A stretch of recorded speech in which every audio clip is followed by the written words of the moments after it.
So I was going to make a video discussing the COVID inquiry that was just released earlier this week. And there's a lot of points that I wanted to discuss, but there's one part that I've just found on page 51 that I just needed to talk about really quickly because this shit is fucking crazy. On page 51, it says that the immediate actions of the government to do in the next 12 to 18 months, they're going to lead a strategy to create a central public health emergency communications hub that will serve as a single source where the Australian public can find integrated information about the emergency response around the country. Now, in a nutshell, it says here, the strategy is going to include behavioral science and risk communication expertise. It's going to proactively seek and ensure consistency of messaging between all levels of government, providing support and rationale and evidence for different approaches, leveraging existing communication channels through professional bodies, unions, local government and advocacy groups, meet the diverse needs of the communities across Australia,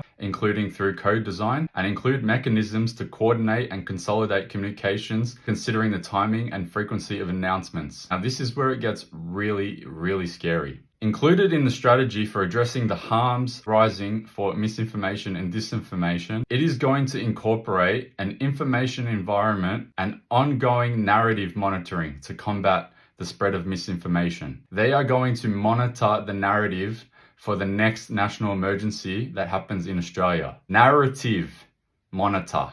So that means the storyline that is progressing through the news, social media, and through the government media and all other sources of distribution, they are going to narrative monitor. So they're going to monitor what everyone talks about from the jump, and they're going to implement this now. They are going to provide transparent engagement with social media companies, which basically means they're going to be in direct communication with social media companies, which they already are doing this, by the way. They did this with me earlier in 2020. They contact these social media companies when things are published that they don't like, that they consider misinformation or disinformation. And they say, hey, XYZ posted this. Can you please take it down? Can you please take that account down? And if they don't comply, the current misinformation, disinformation bill will probably say, hey, we're going to fine you XYZ dollars of your company's revenue. This is why this is so scary, because not only they're going to narrative monitor, they're also going to be on call to contact these social media companies in the event that someone posts something they don't like.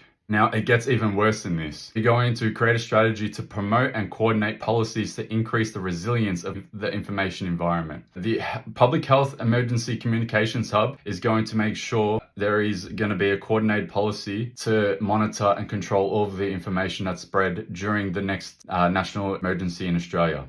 And the next point, they're going to create a strategy for partnerships between government, trusted organizations, experts, media, which means mainstream media, and other influencers to pre-bunk and debunk misinformation. Now, I had to Google this because I had never heard this word in my life. Pre-bunking, according to Google, is when you educate people about misinformation before it's even encountered by the person. So, say for argument's sake, I publish a piece of information, they're going to put a stopgap in front of it immediately before it even seems to get any traction whatsoever. And then they're going to debunk it once they've pre-bunked it.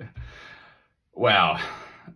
There's a lot in this, and I'm probably going to make a bit more of a comprehensive video discussing the ins and outs of this. But what I wanted to do was just highlight this strategy that they're going to implement in the next 12 to 18 months because it is frightening. And the reason why it's frightening is because, one, they're going to do this now. They're going to implement this strategy now. And two, the reason why I know that they're going to implement this now is because next week, the House of Representatives goes back into its sitting week.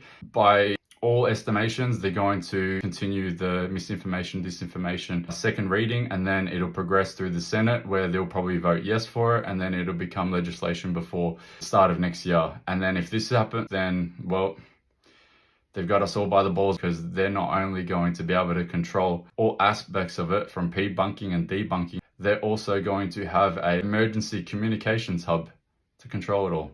Make sure you share this video around because this might be the last time we'll be able to talk about this shit.